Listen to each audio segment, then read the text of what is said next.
Hi partner, golden tips 6.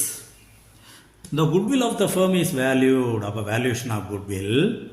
இந்த method பாரு 3 years purchase of the average profit of 5 years profit. Average profit method. Okay. அப்போ 5 years profit கொடுத்துருக்காங்க. ஒன்று ப்ராக்கெட்டில் கொடுத்துருக்காங்க. Then that is loss. லாஸ்னால் அதை மைனஸ் பண்ணணும். ஓகே. அப்போ 4 years ப்ராஃபிட் ஆட் பண்ண வேண்டியது, இதை மைனஸ் பண்ணிட வேண்டியது. ஓகே, அடுத்து என்னமோ சொல்லியிருக்காங்க பாரு, 1st April 24. அப்போ லாஸ்ட் இயரில் என்ன ஆயிருக்கு, motor car costing 4 lakh. Motor காருங்கிறது அசட்டு. Was purchase debited to travelling expenses. அப்போ அது ட்ராவலிங் எக்ஸ்பென்சஸில் டெபிட் எழுதுனால P&L அக்கௌண்ட்டில் டெபிட்டில் வந்துடும். தென் ப்ராஃபிட்டு குறைஞ்சிரும்.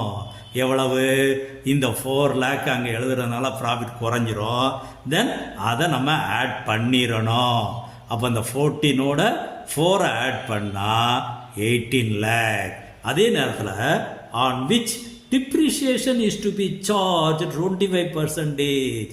இந்த 4 lakhக்கு டிப்ரிஷியேஷன் எழுதணுமா? டிப்ரிஷியேஷன் எங்கே எழுதுவோம்? P&L அக்கௌண்ட் டெபிட்டில் எழுதுவோம்.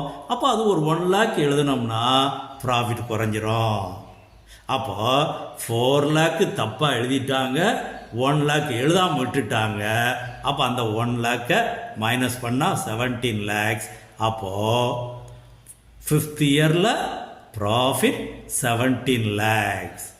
அப்போ டோட்டலாக பார்த்தோம்னு சொன்னால் 5 இயர்ஸுக்கும் total 25 lakhs.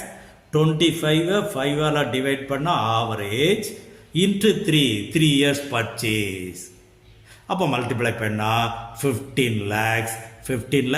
Then C is the answer. இது சொல்யூஷன் காட்ட சொன்னால் முழுமையாக ஃபார்முலாலாம் எழுதி நீ போடணும். இல்லை இந்த மாதிரி மல்டிபிள் சாய்ஸ் கொஸ்டின்னா ஆன்சரை மட்டும் 1 minute முடிச்சுட்டு டிக் பண்ணிட வேண்டியதேன். ஓகே.